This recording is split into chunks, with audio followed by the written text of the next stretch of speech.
Welcome to the AI Brief from the YPO Technology Network. I'm Stephen Forte. Somewhere in your state this year, a utility is asking a regulator for permission to build enormous amounts of new capacity. And the only people from the business community in the room arguing about who pays for it are trade associations. By the end of this episode, you will know why that room matters more to your cost base than almost anything else happening in AI right now. And you will have two things to ask, both of which are answerable this week. Yesterday, we talked about who lets AI out of the box. Today is duller and closer to your money. Who pays for the building it runs in? Start in Ohio, because Ohio is the only place that settled this with money instead of argument. For 2 years, utilities across the United States have been telling regulators that data center demand is about to overwhelm the grid. In Ohio, the utility is AEP. The number it brought to the commission was 30 gigawatts. 30 gigawatts is a serious number. For scale, that is more than the entire peak demand of many countries. So Ohio's regulator did something simple. In July of last year, it approved a tariff. Any data center drawing more than 25 megawatts has to commit on a long-term contract to pay for a large share of the capacity it reserves, whether or not it ever uses it. Weaker credits post collateral, not a ban, not a moratorium, just sign for what you are asking us to build. Then the number moved. AEP cut its own large load forecast from 30 gigawatts to 13. Of that, about 5.6 gigawatts has actually signed under the new tariff. Another 12.2 had signed earlier under the old terms. I want to be precise here because the tempting version of this story is wrong. It is not true that 30 gigawatts collapsed to 5. Real commitments existed before and still exist. What is true is narrower and more interesting.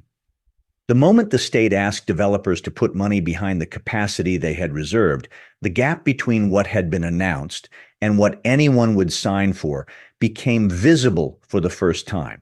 30 gigawatts of people said they might come. Ohio asked for a credit card to hold the table. Now, here is the part that should interest you, and it is not the technology. Watch who did the work. In February, the Ohio Manufacturers Association filed a formal report with the state. Not a press release, a filing asking the Public Utilities Commission to investigate how the utility forecast data center demand in the first place, and alleging that small business customers were being over-forecast too. Read that sequence again. The utility had just cut its own forecast by more than half, and the manufacturers looked at the new, smaller number and said, still too high.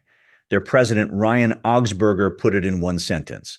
Customers are being asked to pay for a future that may never arrive. That is not a technologist talking. That is a trade body for mid-sized manufacturers, companies the size of yours, saying they do not want to underwrite somebody else's option on the future. And this is the part worth slowing down on, because a forecast sounds like a clerical detail, and it is not. A utility does not build against demand. It builds against a forecast. Then it puts what it built into the rate base and earns a regulated return on it for 30 or 40 years. So if the forecast is too high, the poles and wires still get built. The return still gets earned, and the cost of serving customers who never showed up is spread across the ones who did. That is what a stranded cost is. It is not an abstraction. It is a line on your bill for a substation somebody else asked for. It worked too. A state senator is now drafting legislation to require third-party forecasts and stronger commission oversight. The state consumer advocate is engaged. All of it started with an unglamorous report almost nobody read. Give the association real credit for that. Rate case intervention is the least fashionable work in business advocacy. There is no conference keynote in it. It is also this year the highest leverage thing a mid-market company can do about AI, because here is what is actually being decided in those rooms. Not whether data centers get built, they will. What is being decided is the allocation. Whether the cost of new generation and new transmission lands on the data center that asked for it, or gets spread across every other business and household on the system. And this is not an Ohio curiosity. Data Center Watch, which tracks these fights, counted more than 75 projects worth roughly $130 billion blocked or delayed by local opposition in the first 3 months of this year alone. New York went furthest, and paused new hyperscale projects statewide in July. The build-out is not being slowed by chips. It is being slowed by consent, and consent is negotiated in county meetings and rate cases. Ohio's answer was the data center pays for what it reserves. Virginia went further. From January, a new rate class for customers demanding 25 megawatts or more, a 14-year minimum commitment, and they pay 85% of transmission and distribution demand and 60% of generation regardless of what they actually use. Those two are now the templates. Every other state regulator is reading them, and the industry has noticed which way this is going. On Monday, Anthropic announced an infrastructure venture with Macquarie Asset Management and the Singapore Sovereign Fund GIC. Anthropic does not own the buildings. Investors fund them. Anthropic signs long-term leases as the anchor tenant. Buried in the announcement is a commitment that Anthropic will cover electricity price increases that consumers would otherwise face from those sites. That is not philanthropy. That is a line item called permission. Now, if you are listening outside the United States, you may be filing this as American regulatory news. I would not. Ireland restricted new grid connections around Dublin years ago. The Netherlands and Singapore have both constrained large data center development. The specific rules differ everywhere. The question does not.